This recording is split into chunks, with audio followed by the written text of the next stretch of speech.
Welcome to Malifaux University. 512. Core Rule Scheme, Power Ritual. Power Ritual is a pretty straightforward scheme to play. The goal is to drop scheme markers in the corners of the playing area. The reveal condition for Power Ritual is scored at the end of the turn. If you have at least one scheme marker within 3 inches of any corner of the table outside of your deployment zone, you remove one scheme marker and score the victory point. It doesn't matter if models are near it, and it doesn't have to be touching anything. It doesn't even have to be completely within 3 inches of the corner. Just a part of the scheme marker will count.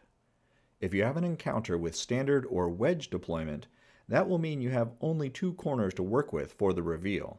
Corner or flank deployment have 2 neutral corners though, so that gives you 3 corners to use for the reveal condition. The end condition is revealed at the end of the game and is a bigger version of the reveal condition.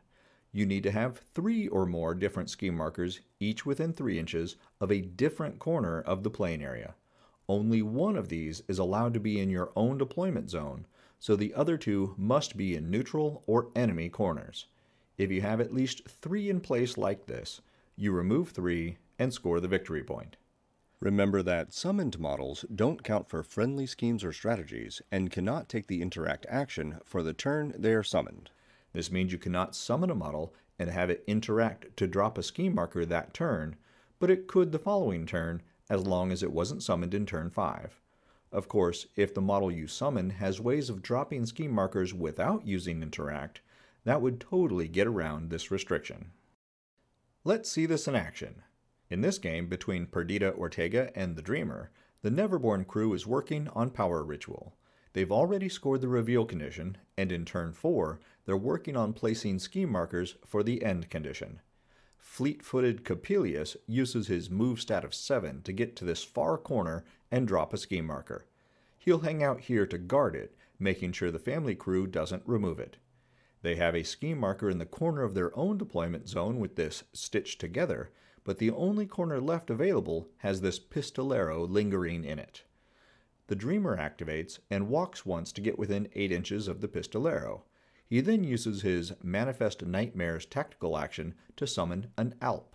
The Waking Dream upgrade attached to it means the Alp comes into play buried and stunned, so the Neverborn player sets the model aside and the Guild player gains a pass token. The Dreamer then uses his Twist Reality projectile attack on the pistolero, electing for the pistolero to defend with willpower. The Dreamer wins the duel and winds up doing 2 damage to the pistolero. Since the Guild model failed a willpower duel, the Alp gets to unbury in base contact with it. The Alp's Bad Dreams ability does 1 damage to the pistolero, and its Made to Kill ability lets it take a swipe with its imaginary claws. Cards are flipped, and the Alp winds up killing the already wounded pistolero. The Alp cannot take the interact action this turn since it was just summoned, but during its activation, it walks over to the corner to be in place to drop a scheme marker in turn 5. The next turn, the Alp drops a scheme marker with the interact action, and at the end of the turn, having successfully prevented the Guild from removing any of the scheme markers, the Dreamer removes the 3 markers to score the victory point. That's the core rule scheme, Power Ritual. Pick up a printable set of all the markers and tokens you need to play Malifaux in the Wargames Vault. If you haven't already, join our Patreon for early, ad-free access to all new content, and be sure to visit the Malifaux University gift shop for the latest in Malifaux-themed shirts, hoodies, drinkware, and more. Links are in the notes below. And remember, play friendly games, keep it simple, and have fun.